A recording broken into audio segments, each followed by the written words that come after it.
What happens when a birthday meant for reflection turns into a public spectacle, and a rivalry that should have faded into history suddenly feels more alive than ever? And maybe the bigger question is this: when men reach their 40s, with decades of experience behind them, what does conflict like this really represent? Is it still about music, or is it about identity, pride, and unfinished business? Let's take a deeper look, not just at what happened, but at why it still matters. The birthday that was supposed to be different. Mid-March 2026 wasn't supposed to be controversial. For young buck, David Darnell Brown, it was supposed to be personal. Turning 45 isn't just another birthday. It's a checkpoint. A moment where most people stop and take inventory of their lives. What did I build? What did I lose? Who stayed? Who left? And maybe most importantly, who am I now? Buck chose to celebrate in a way that reflected who he's always been at his core. Not a flashy industry party. Not a celebrity-filled nightclub. Instead, he hosted something deeply rooted in his upbringing, a rodeo-style gathering in Nashville. There were horses, dust in the air, southern music, laughter that didn't feel staged. It wasn't about impressing the world. It was about reconnecting with it. Videos surfaced of Buck riding through his old neighborhood, not as a star returning for a cameo, but as someone who still belonged. Elders greeted him warmly. Old friends shook his hand. People who knew him before the fame, before the controversies, before the headlines, welcomed him like he never left. And that raises a quiet but powerful question. In a world obsessed with status, isn't being able to return home and be accepted one of the rarest forms of success? Because, let's be honest, there are many celebrities who can sell millions of records, but can't walk down their old block without tension, security, or fear. Buck didn't seem to have that problem. For a moment, everything felt grounded, real, earned. But moments like that don't always stay untouched. Because somewhere else, someone was watching. The post that shifted everything. While Buck was celebrating life, 50 Cent was doing something he's mastered over the years, controlling narratives from a distance. He didn't call. He didn't confront. He didn't release music. He posted an AI-generated image, clever, stylized, and designed to spread. At first glance, it looked like a parody inspired by the Dukes of Hazzard. But this wasn't random humor. Every detail was intentional. 50 Cent placed himself in the lead role. Tony Yayo appeared beside him. Other figures tied to past feuds were included. But one person was noticeably absent. Young Buck. Erased. And then came the caption, layered with mockery, subtle references to past drama, and just enough ambiguity to keep people talking. On the surface, it was funny. But underneath, it was calculated. Because in today's digital world, you don't have to attack someone directly to damage them. Sometimes, all you have to do is exclude them, and let the internet do the rest. And that brings up something worth thinking about. Is silence, or omission, sometimes more powerful than direct confrontation? When a moment stops belonging to you. Within hours, the post spread like wildfire. Blogs picked it up. YouTube creators broke it down. Comment sections turned into battlegrounds. People weren't just watching anymore, they were choosing sides. Some laughed at the creativity. Others defended Buck's authenticity. Some revisited old drama from nearly 2 decades ago.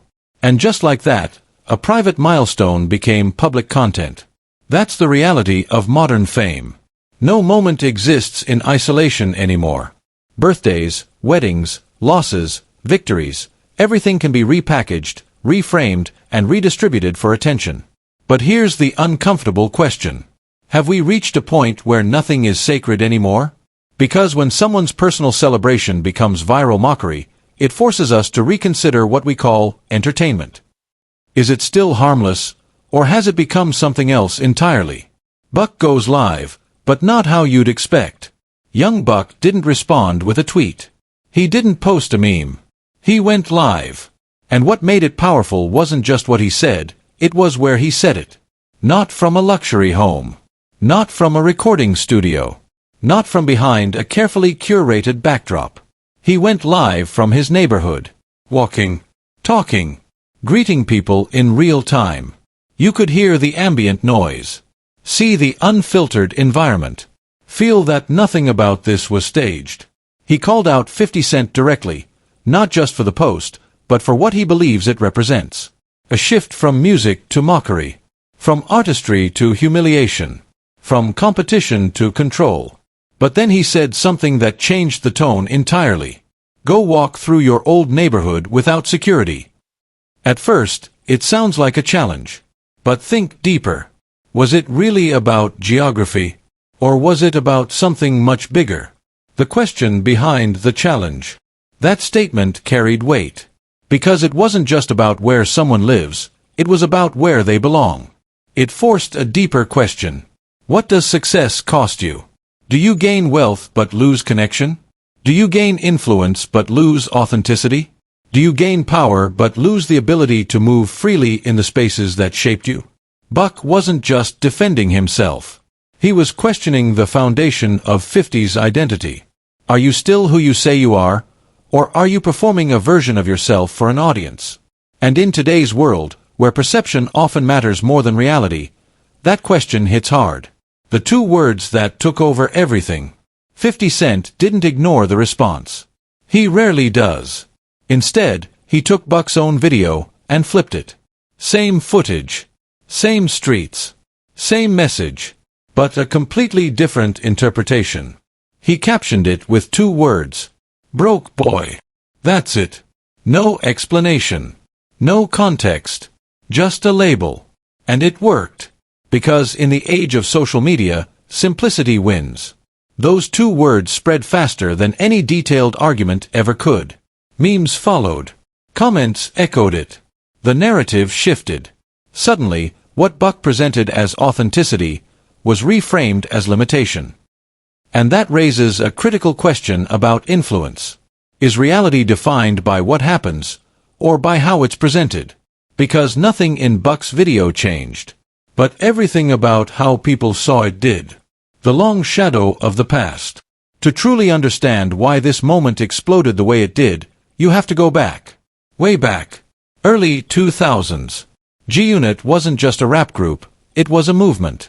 50 Cent was at the center. Lloyd Banks brought lyricism. Tony Yayo brought energy.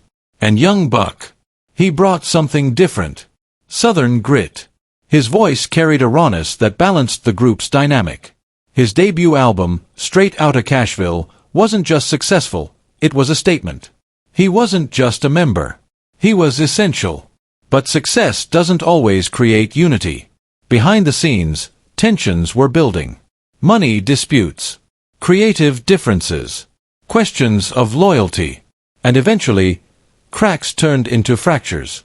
The moment that changed everything. In 2008, everything came to a head. 50 Cent publicly announced that young Buck was no longer part of G-Unit. But that wasn't the most impactful part. What came next was a private phone call, one that was never meant for the public, was leaked.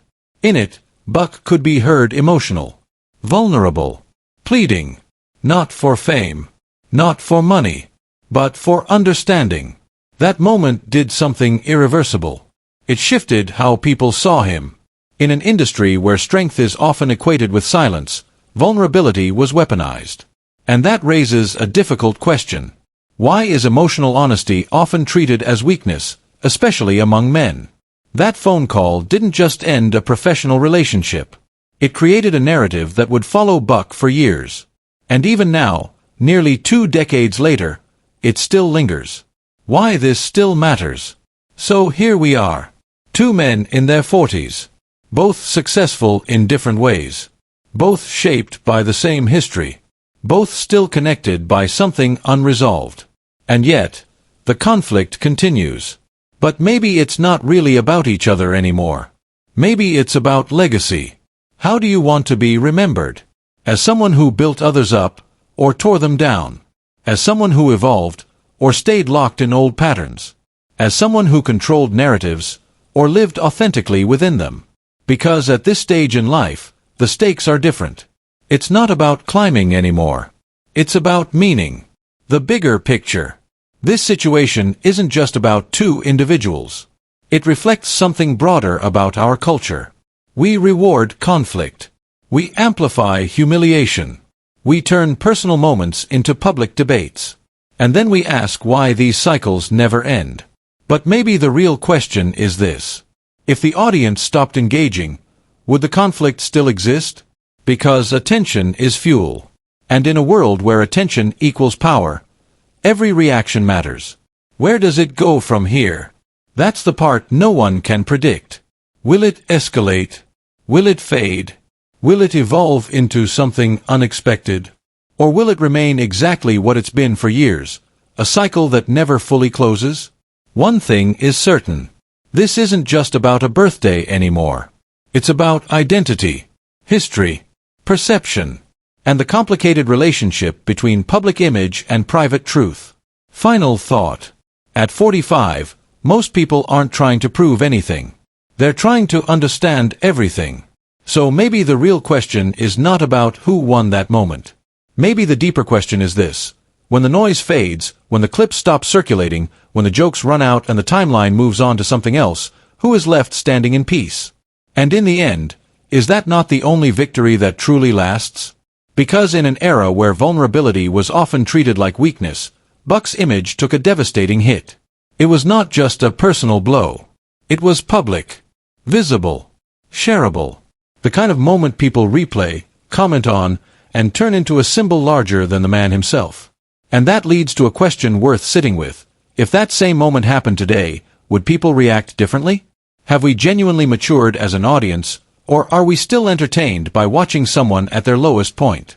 What makes this story so powerful is that it was never only about a single incident. It was about what the incident revealed. It exposed how quickly public perception can shift.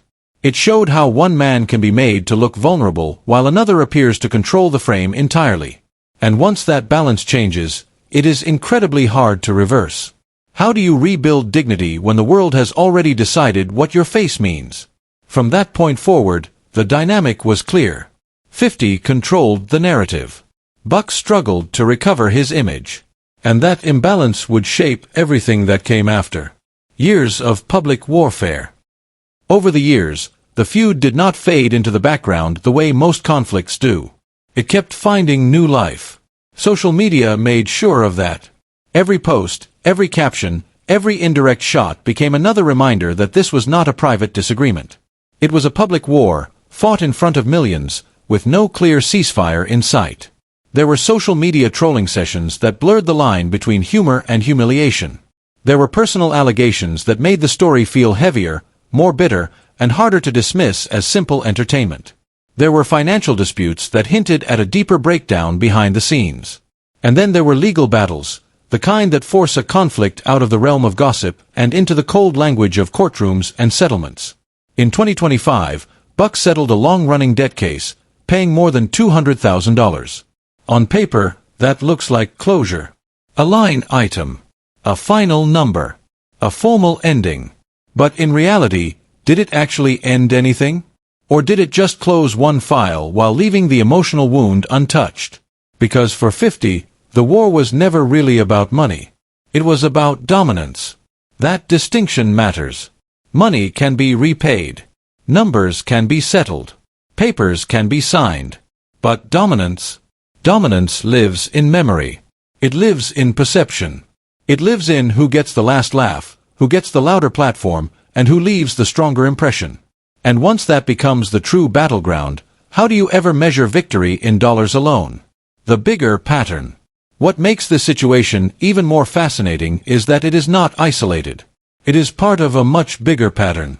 50 Cent did not just become known as a rapper, then a businessman, then a producer.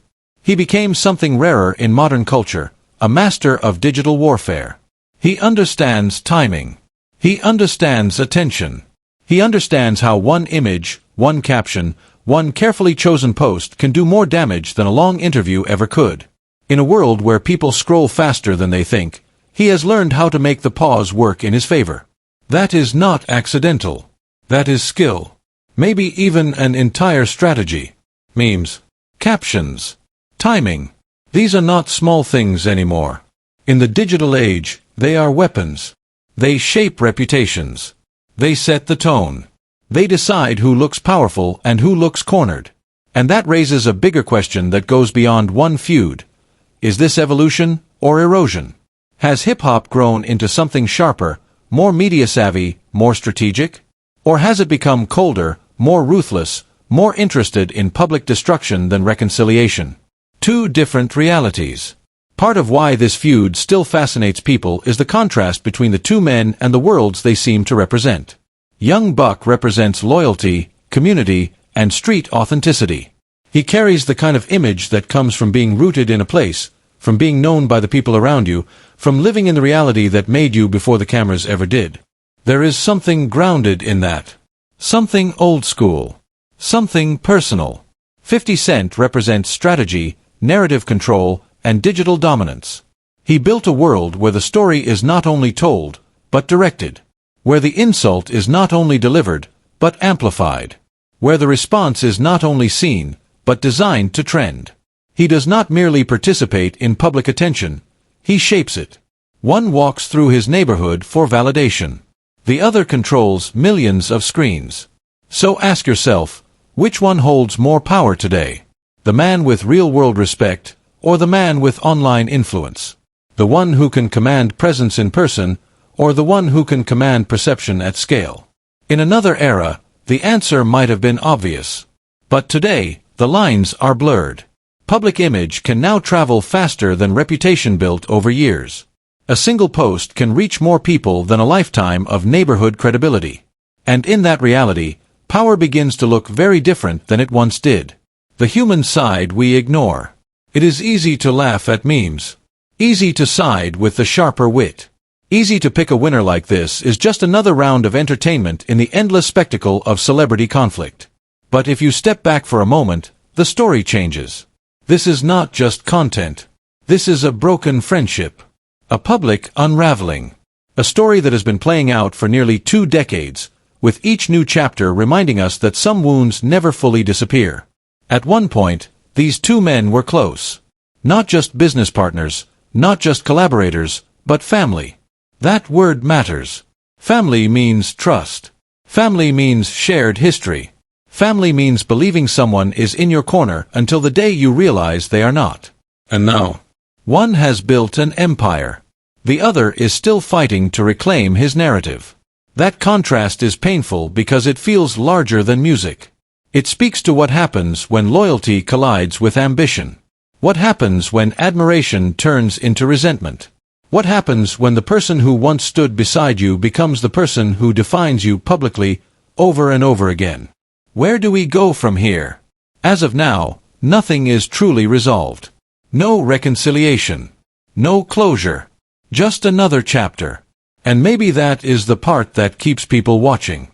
Because this story is not only about beef, or money, or social media, or even fame. It is about unfinished business. It is about the cost of becoming a public symbol of someone else's fall. It is about the way power can outlive the moment that created it. So maybe the most important question is not who won this round. Maybe it is this: why are we still watching? Is it nostalgia? Is it entertainment? Or is it something more uncomfortable, our fascination with watching a story that reflects the price of fame, the fragility of loyalty, and the way ego can turn a brother into a rival? Final thought. At 20, this might look like entertainment. At 40, 50, or 60, it starts to feel different. Because with age comes the ability to see what is really at stake. Not just headlines. Not just jokes. But reputation. Relationships. Legacy. The things that cannot be posted, purchased, or repaired overnight. So I will leave you with this. When the cameras turn off and the internet moves on, who actually wins in a story like this? The man who dominated the conversation, or the man who eventually found peace? And if peace is the rarest prize of all, then maybe that has been the real battle from the beginning.